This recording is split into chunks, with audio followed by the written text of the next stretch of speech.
დღეს აქ ხართ მოსული? გამოაწვიეს. ვისი ბრალდებელი ხართ დღეს? რო აპელაციაზე რა ხდება? არ იცით? ხო შეიტანეს თქვენ. ვიცით თქვენ რომ ჩვენ არ შეგვიტანია? არა, რას ელოდებით? უკან ვერ შეგვაბრუნებთ ვერავნაირად. ხო, მე მგონია რომ შეიძლება 15,000-ით დამაჯარიმოთ, მაინც მე ხომ მაინც არ ვიხდი და რა გიღირთ ეგ ყველაფერი. როდის ჩაინიშნება, როდის ძალიან კარგი იურისტიაო მითხრეს და რად გიღირთ კარგი იურისტობა, ეგ მაინტერესებს უბრალოდ. მანქანით. კარგად ვიქნებით კი. აი, ეხლა ისტორიული კადრი გაქვთ პრაქტიკულად, ეს არის ჩვენი ბრალდებელი, რომელიც გამოუშვეს თბილისიდან იმისთვის, რომ სამაგალითოდ დავესაჯეთ და რომელიც იმდანად უკმაყოფილო იყო, თუნდაც კლანური მოსამართლე ფატი ფურცხვანიძის გამოტანილი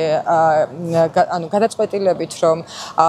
მარიამისთვის საბოლოო ჯამში, რადგანაც მარტოხელა დედა გამოიტანეს ჯარიმა 15,000-ის სახით, ჩემთვის ითხოვდნენ პატიმრობაში დატოვებას და რადგანაც ფატი ფურცხვანიძემ ჩათვალა, რომ ორივე საკმარისი იყო ორივე დავეჯარიმებინეთ და გავეშვით, იმდანად უკმაყოფილო იყო ქალბატონი, რომელმაც ახლა ჩაგვიარა, რომ ტელევიზიასთან საუბარში განაცხადა, რომ აუცილებლად გაასაჩივრებდნენ ამ გადაწყვეტილებას და კი, ჩემ პატიმრობა უნდოდათ. კი, ჩემ პატიმრობაც უნდოდათ, მაგრამ ჩემ შემთხვევაში კანონი ჯერ კიდევ ჰუმანურობის ნაწილს ინარჩუნებს და მარტოხელა დედებს არ უშვებს ხოლმე გზელვადიან პატიმრობაში და რაც ყველაზე აღსანიშნავი იყო ამ ქალბატონის საუბრიდან მახსოვს რომ თქვა რომ როგორ გაბედა ზუგდიდის სასამართლომ და თბილისის პრაქტიკა როგორ არ გაიმეორა და როგორ არ გაუწია ანგარიში თბილისის პრაქტიკას. ამ ადამიანებსაც ეგ უნდათ რომ რაღაცა სასამართლოც კი თავკომბალასავით გამობმული იყოს მხოლოდ თბილის და ძალიან მიხარია რომ მაგ შემთხვევაში ზუგდიდის სასამართლომ და კონკრეტულად კლანის წევრი მოსამართლეა ფატი ფურცხვანიძემ არ გაითვალისწინა არც ერთი ის გარემოება, რომელსაც ეს პოლიციელები თუ ბრალდებლები უпростоრად ეუბნებოდნენ. პრინციპში გვიკვირს ხო, ანუ ისეთ გარემოში ვხვდებით და ისეთ გარემოში გვიწევს ცხოვრება, რომ მიხარია რომ დააჯარიმა თუმცა უკანონოდ დააჯარიმა, მაგრამ პატიმრობაში არ დატოვა, გვიხარია და ტაშს უკრავთ. ესეთ გარემოში გვიწევს ცხოვრება.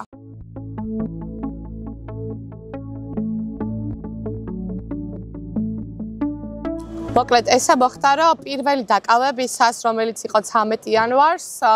სასამართლო პროცესი რო შედგა ჩემი როგორც დაკავებულის, რამდენიმე საქმე გააერთიანეს, თუ არ ვცდები უნდა ყოფილიყო 7-მდე სამართალდარღვევის ოქმი და მერვე იყო ის დაკავების ოქმი,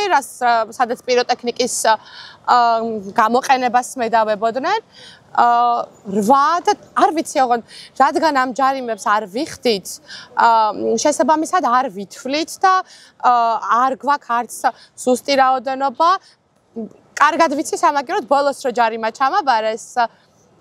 ზუსტად 9 საათში დამიბარეს ისევ მეორე ჯარიმის ჩასაბარებლად. აი ზვიანგის თემაზე, რომელიც იყო როგორც პოლიციელები ამბობენ, ზვიანგის თემაზე მაქვს ჩაბარებული 2 ადმინისტრაციული ჯარიმის ოქმი, 5,000 ლარიანი, იმიტომ რომ ახალი წესდებით ეს შეიცვალა ბალაკლავად, ან სახის დამფარავის საშუალება გახდა 2,000-ის ნაცვლად 5,000 და მათ შორის გახდა პატიმრობითაც დასჯადი 7 დღემდე და თვითონ ნიღაბი, რომელთაც სახეს იფარავ, ექვემდებარება კონფისკაციაზე, რა ვიცი, ველოდები, როდის მოვა ზუგდიდის პოლიცია ზვიანგის ამოსაღებად. ჯერჯერობით არაფერი არ ამოუღიათ აქამდე, თუმცა ეს რაღაცა მუქარანარევი ხუმრობები, რომ ახლა ამოვიღებთ და ახლა ქალებს მოვიყვანთ, რომ ამოვიღოთ თქვენგან კანონსაწინააღმდეგო ნივთები, მუდმივად არის ხოლმე და ჩვენც მოთმინებით ველოდებით, იმიტომ რომ ჩვენ ვიცით, რომ ზუგდიდში რაღაცა ვცდილობთ ხოლმე, რომ გავაშარჟოთ ნებისმიერი მათი ქმედება და რაღაცა წარმოვაჩინოთ ისე თითქოს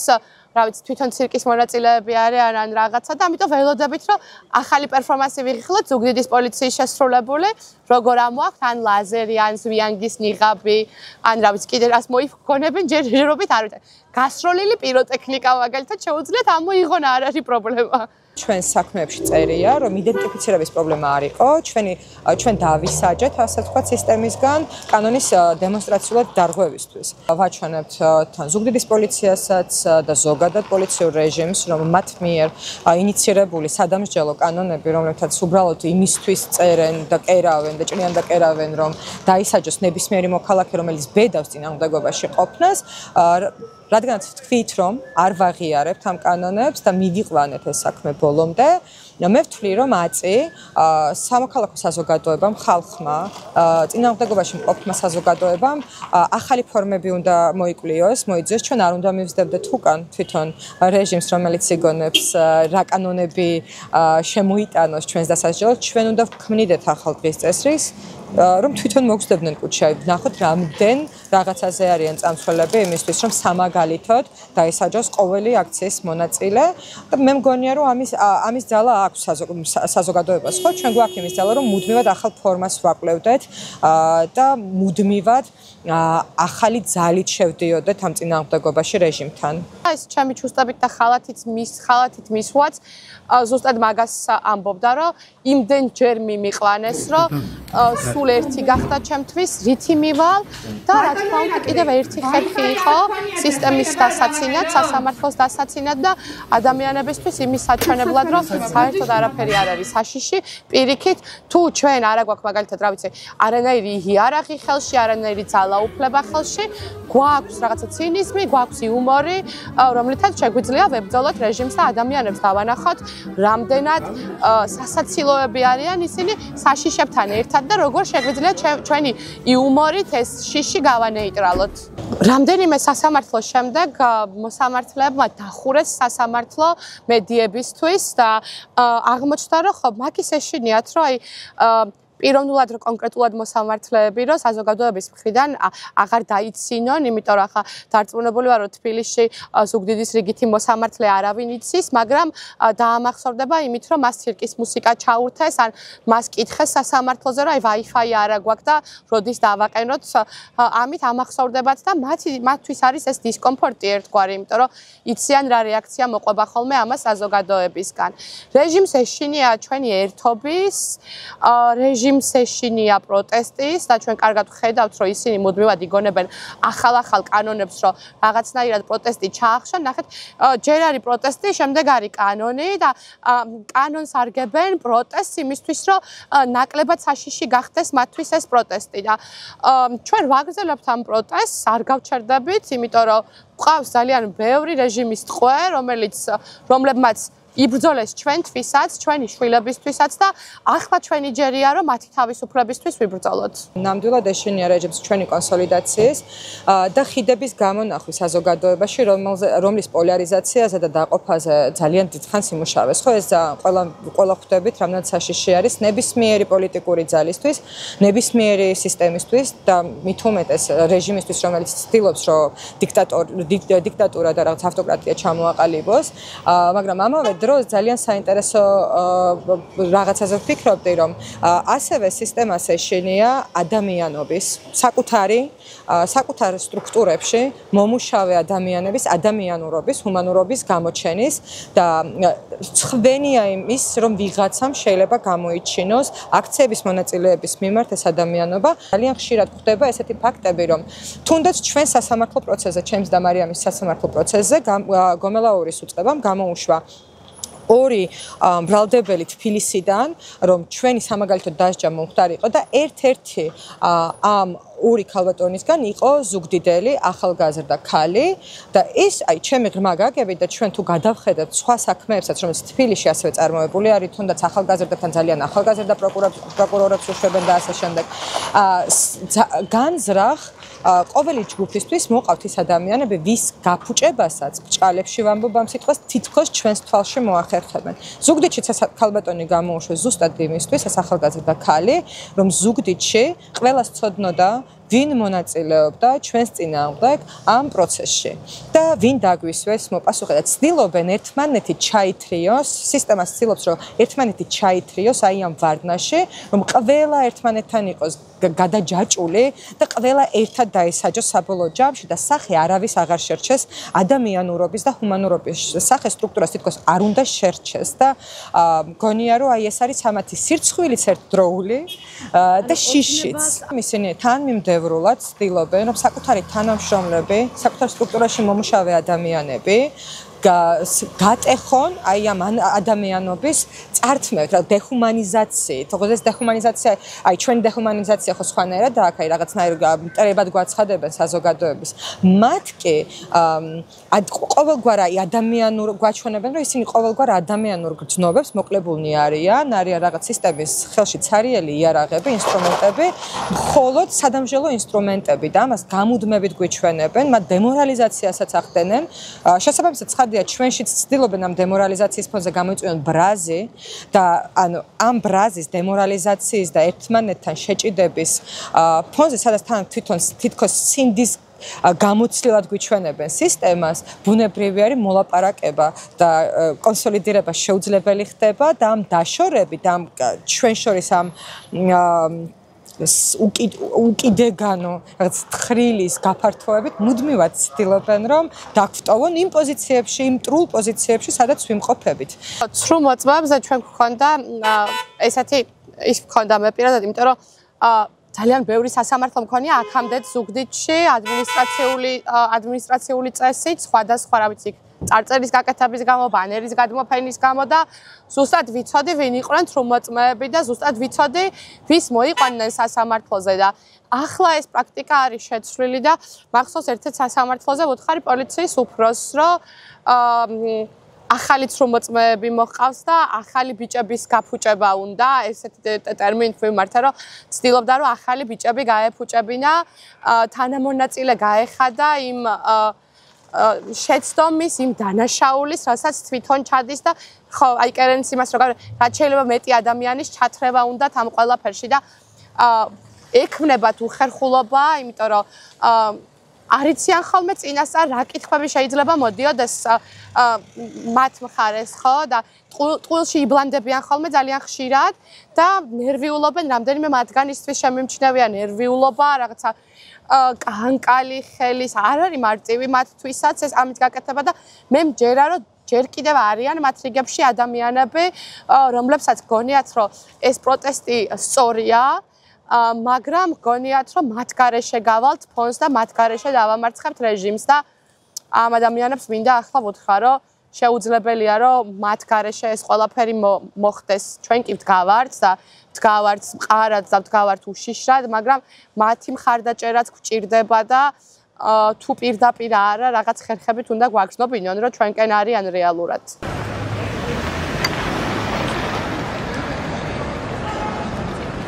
ზუგდიდი არის ძალიან პატარა ქალაქი და ძალიან მჭიდრო მოსახლეობაა ამიტომ თავის დროზე როცა აქტივიზმი დავიწყე, მაშინ გამოვიბრძოლე ეს ყველაფერი იმისთვის, რომ ვიღაცებს მათ შორის პოლიციელებს არ შემოეხედათ ისე თითქოს ჩემთვის შეურაცხყოფის მოყენება არის ძალიან მარტივი. ჩემი რეაქცია მუდმივად არის ხოლმე ერთი, რომ ყველა შეურაცხყოფაზე, ყველა გადაცდომაზე ვცდილობ ხოლმე რომ გენინსპექციაში დავრეკო, მიუხედავად იმისა, მათგან ამას შედეგი მოხდება თუ არ მოხდება. ბოლო ეპიზოდი გქონდა ერთ-ერთი სოფლის პოლიციის უფროსი იყო აქციაზე მოსული, რომელიც აი რაღაცა ესეთი იმით გამოირჩეოდა, რომ შენ ძალიან ბევრს არ მოსწონ ხარ ამ ქალაქში და მე აქ ვდგავარ იმისთვის, რომ შენ დაგიცვა თმით რომ არ გითრიოს აქ ვინმე და ვუთხარი რომ მეთქი აი ამ ქალაქში ძალიან დიდი ხანია მე აქტივიზმს ვაკეთებ, ვეწევი თუ როგორც არის და აქამდე არასდროს არავის ესეთი არ გაუბედია და ძალიან დიდი მადლობა თქვენგან დაცვა არ მჭირდება და არც არავისგან დაცვა არ მჭირდება, იმიტომ რომ მე თვითონაც ძალიან კარგად შევძლებ, ჩემი თავი დავიცვა და ამ დროს ესეთი რაღაცა მითხრა რომ აქედან 2 კილომეტრში წაგიყვანდი და დაგმარხავდი ჩემი ნება რომ იყოს და ძალიან გავბრაზდი ამაზე და ვუთხარი რომ ოღონდ ძალიან გაბრაზებულზე და ემოციურ ფონზე ფეხები არავის მოსჭამ ან ვის ეშინია ამისი ხო და უცებ მეორე ფეხები თუ არა ფეხები კი არა თუ გინდა სხვა რამე მომჭამე უბრალოდ იმდენად ისეთი რეაქცია მოხდა ჩვენგან და თან რო ვიცით რომ პატარა ქალაქია ეს პოლიციელი ისე მარილე განარიდეს თვითონ პოლიციელებმა და მე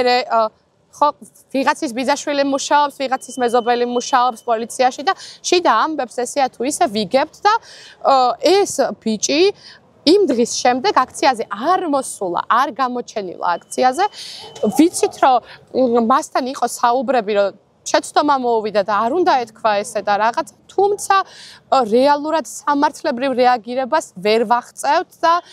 კი ვურეკავთ ინსპექციას მუდმივად, რომ აბა ამ საქმეზე რა ხდება და პასუხი არ იქნება, რომ იცით რამდენი საქმე გვაქვს ესეთი და ხო, ამიტომ ვიღაცა დაუსჯელი რჩება რეალურად. ხო, კიდევ ერთი შემთხვევა, როდესაც სამხარეო პოლიციის უფროსის მოადგილემ სახით გახოხიალებ ასფალტზე, ესეთი ის ჰქონდათ. პირველი დაკავებისას გაზაფხულზე, როდესაც რუსული კანონის წინააღმდეგ იყო აქციები, აი ეგ დაკავება უფრო რთული იყო იმ ხრივ, რომ პოლიციელებმა აბსოლუტურად ყველა ხერხი გარდა ფიზიკური ძალადობისა, აბსოლუტურად ყველა ხერხი გამოიყენეს ჩემზე ფსიქოლოგიური ზეწოლისა, მათ შორის რაც იყო სექსუალური შევიწროება ეს ფრაზებით, რომ აი შენ ძალიან ლამაზი ხარ და არსად არ გადაგიყვანს და აქ დაგტოვებთ. ესე იყო ცოტა რთული სასაუბრო ესე, მაგრამ თუ არ ვისაუბრებთ ამ თემაზე, ვერაზროს ვერ აღკვეთავთ მომდევნო დანაშაულს, ხო მათი მხრიდან ჩადენილს. იყო ბორკილები როცა დამადეს ხელზე, საპირფარეშოში შემიყვანეს ბორკილებ დადებული და ქალი პოლიციელი მხდიდა და მაცმევდა, რაც ცალსახად იყო ღირსების შემლახავი ქმედება და არავის საერთოდ აზრად არ გაუვლია, რომ ახლა ამის გაკეთება არ შეიძლება და სხვადასხვა სახის ისინი იყო მართლა რაღაც შეურაცხყოფელი ფრაზები, რომლითაც ცდილობდნენ, რომ აი რაღაცა ფსიქოლოგიურად გაეტეხეთ, არ ვიცი რა უნდათ რომ მეტი რა, უნდათ რომ შევხვეწებოდი, რომ გამიშვით ახლა და რაღაცა, რა თქმა უნდა, მაგას ჩემგან ვერასდროს ვერ მიიღებენ, იმიტომ რომ ფსიქოლოგიურად, მორალურად საკმაოდ ძლიერი ადამიანი ვარ, რომელსაც აქვს პრინციპები და ამ პრინციპებზე მაქვს დაშენებული შემდეგ ჩემი ბრძოლის ყველა ხერხი და ზუსტად ვიცი, რისთვისაც ვიბრძვი და ზუსტად ვიცი ამ ბრძოლის თანდევი რა შეიძლება იყოს მოწინააღმდეგისგან. ამიტომ აბსოლუტურად ყველაფერს შევხვდებით ძალიან ჯანსაღად, ძალიან მხნედ და სხვათა შორის ახლა ეს დამოკიდებულება ზუგდიდის პოლიციას ბოლო ორ დაკავებაზე რაც ვნახე აქ რადიკალურად შეცვლილი და ეს მგონია გარკვეულწილად იმის დამსახურება, რომ ამ ადამიანებს მუდმივად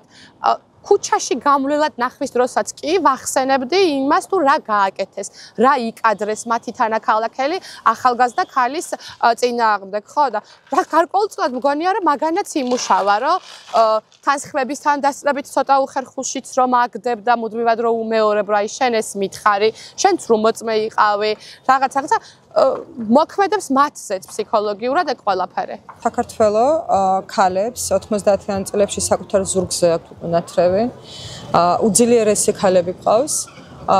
და აუცილებლად დაველოდებით ამ სისტემის აბსოლუტურ ნგრევას და აუცილებლად მოვითხოვთ ყველას დასჯას, ვინც ესე გვექცეოდა, ესე გველაპარაკებოდა და გვემუქრებოდა და ერთხელ მახსოვს ზუსტად ერთ-ერთი ქალის მონაყოლის შემდეგ, როცა ემუქრებოდა პოლიცია ძალადობით, მახსოვს რომ ზუგდიდის პოლიციას მაშინ ვუთხარი და ეხლაც გავიმეორებ. იმდენ სნუიზამ საქართველოს პოლიცია, რომ მათი საფლავის ადგილი არ დარჩეს აქ და მხოლოდ იმას დასჯერდნენ, რომ მათ გასამართლებას მოვითხოვთ, თორე ნამდვილად შეგვწევს იმის უნარიც, რომ მოვითხოვოთ, რომ მათი სასაფლაოს ადგილებიც არ დარჩეს. ამიტომ სინდისის ხმას მოусმინონ. ეს ამბავი მდინარაძის ყურამდეც კი მივიდა და ერთ თავის განცხადებაში თქვა ესეთ რაღაც, რომ საოცარია თუ რას აკეთებენ ეს ახალგაზრდა ქალები და რეებს კადრულობენ და რა ვიცი, ბატონო მამუკა, ჩვენი ქვეყნისთვის, ჩვენი შვილებისთვის, ჩვენი მომავლისთვის, იმისთვის, რომ ამ ქვეყანაში ვერაზროს ვერ შეძლონ თქვენმა ირმა მიზოგინმა კაცებმა ქალების პროტესტის აი ესეთი სიტყვებით შემკობა და ქალების ზოგადად აი ესე დისკრედიტაცია ზუსტად მაგისთვის ვიდგებით კიდევ ძალიან დიდხანს ქუჩაში იმისთვის, რომ თქვენ წახვიდეთ სახლში იქ, სადაც არ გექნებათ საშუალება ქართულ პოლიტიკაზე, ქართულ სამართალზე და ქართველ ქალებზე იქონიოთ რაიმე სახის გავლენა. მე იმას ვიტყოდი, რომ პოლიციური რეჟიმი რეალურად ჩვენ არ გვყოფს ქალებად და კაცებად.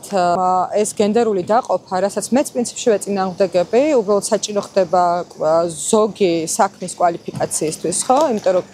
ატარებს ამ ნიშნებს. სხვა შემთხვევაში არც სახელმწიფოს არ ახსენდება და არც მის ხელში არსებულ პოლიციურ რეჟიმს და ინსტრუმენტს ახსენდება ჩვენი დასჯის დროს, ჩვენი გენდერი და არ გვყოფს გენდერის მიხედვით. ამიტომ მხოლოდ მაშინ მიმართავს ამას, როცა უნდა ჩვენი სტერეოტიპულად დაყოფა და ჩვენი ამ სექსიზმით გაჩერება და სახში გამომწყდება. ვდგავა, რომ ეს დაყოფა აღარასდროს არ მოხდეს და თან ამავდროულად ვდგავა, როგორც ყველა დანარჩენი ადამიანი ამ ქვეყანაში უნდა იდგეს და უნდა იბრძოდეს ნამდვილად იმის მიუხედავად ვინ არის, რა იდენტობის არის. და ვიბრძვით არა მარტო ჩვენი ევროპული გზისთვის, ხო? მე მგონია, რომ ეს ძალიან ბევრჯერ უნდა გავიმეოროთ. როგორ კრიტიკასაც არ უნდა იმსახურებდეს, იქნება ეს ევროპა თუ ამერიკა ჩვენგან. ჩვენ ნამდვილად ვდგავართ ჩვენი გეოპოლიტიკური მყარი არჩევანისთვის, იმიტომ ჩვენ არ გვაქვს უფლება ეს ქვეყანა დავუთმოთ რუსულ იმპერიალიზმს. ასევე ვდგავართ იმისთვის, რომ გაწვეულ იქნას ყველა ის მავნებელი კანონი, პირველ რიგში, რაც მიიღო ქართულმა ოცნებამ სანამ დაიწყებდა რეჟიმის გამყარებას და ეს ყველას მოგვახსენება არის სოფშორის კანონი, არის ასევე ანტი-LGBT ფაშისტური კანონი, არის ასევე კვოტის გაუქმება, საპარლამენტო კვოტის გაუქმება, საიდანაც დაიწყო მთელი ეს ქალთმოძულეობის კამპანია მთავრობამ და შემდეგ უკვე გვაქვს არა ერთი რეპრესიული კანონი, რომელიც გადასახადი და გასაწვევია ისევ თავიდან. ვდგავარ იმისთვის, რომ ეს ქვეყანა დავიბრუნოთ საბოლოო ჯამში და მერე უკვე ავაშენოთ ნამდვილად სახელმწიფო, რომელიც ექნება მომართული სოციალურ საკითხებზე, ადამიანის უფლებების დაცვაზე და რომ ვერც ერთმა შემდეგმა მთავრობამ ვეღარ გაბედოს ხალხის მაგივრად საუბარი, რომ ნამდვილად აღასრულონ ის რისთვისაც მოდიან, ხო, პოლიტიკაში. ხალხის ნება გაატარონ და იმუშაონ საქართველოს კეთილდღეობაზე, ქართული ხალხის კეთილდღეობაზე, ქვეყანაში, სადაც 700,000 სოციალურად დაუცველია და 1,300,000 ადამიანი ელოდება ფინანსურ მხარდაჭერას სახელმწიფოსგან. უპატიებელი არის არსებობდეს ოლიგარქთან მიახლოვებული პატარა ჯგუფი და მათი დამცველი პოლიციური სტრუქტურა და მხოლოდ ისინი სარგებლობდნენ პრივილეგიებით და მხოლოდ ჩვენი ექსპლუატაციის გზით ცდილობდნენ საკუთარი კეთილდღეობის და მხოლოდ მათთვის არსებობდეს ჯანდაცვაც და ქვეყანაც და რესურსიც ამ ქვეყანაში. ამას არავის არ შევატოვებ, ჩვენ მარტო იმისთვის ნამდვილად არ ვდგავართ, რომ გეოპოლიტიკური არჩევანი შეიცვალა, ჩვენ ამავდროულად ვდგავართ აუცილებლად იმისთვის, რომ სოციალური პოლიტიკა დააბრუნდეს დღის წესრიგში და ვისაუბროთ საკუთარ თავზე, ვისაუბროთ საკუთარ გასაჭირზე და გავახსენოთ ნებისმიერ პოლიტიკურ ძალას, რომ ისინი ჩვენგან იღებენ ხელფასებს, რომ ისინი მხოლოდ ჩვენი ნების გამტარები შეიძლება იყვნენ და არ ეპატიებათ არავის დაისჯებიან, სამაგალითოდ თვითონ. თუ კი გააგრძელებენ იმ პოლიტიკას, რომელსაც ახლა აწარმოებენ.